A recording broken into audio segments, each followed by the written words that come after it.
Të rinjt nuk largohen nga shteti për shkak të pagave, në sektorin privat ka paga të mira, deklaroi zëvendës ministri për politikë sociale, demografi dhe rini, Gjoko Velkovski në emisionin Biznes 21.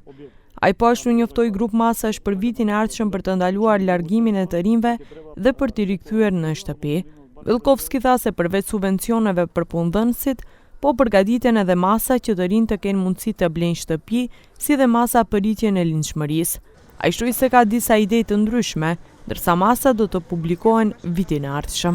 Trošace разговарате со секој кој што заминал, а бил мотивиран само од парите нели како плата, како приход, ќе видите дека таму трошат многу повеќе за стамбен простор нели кај што живеат, многу повисоки се цените пазарни и секојдневни потреби на нив, така да кога ќе разговарате подоцна таа тема, сите оние купчина пари што ги заработуваат таму и добар дел ги трошат токму или во државата каде што отишле да работат. Така да кај нас имаат голем дел од нив и собствен простор каде што живеат.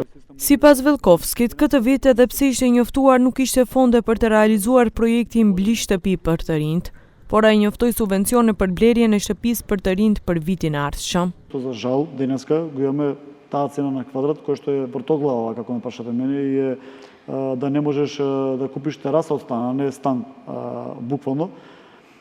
И поради сето тоа што се случува, потребна е и поголема контрола врз системот и да се направат точни анализи за да не се направи грешка во понудување на мерката токму кон младиве луѓе.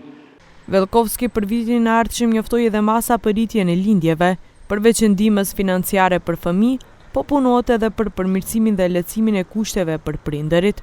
Po ashtu do të ndërtohen kopshte të reja, pasi aktualisht rreth 2500 fëmijë në Shkup presin muaj për një vend në kopsht.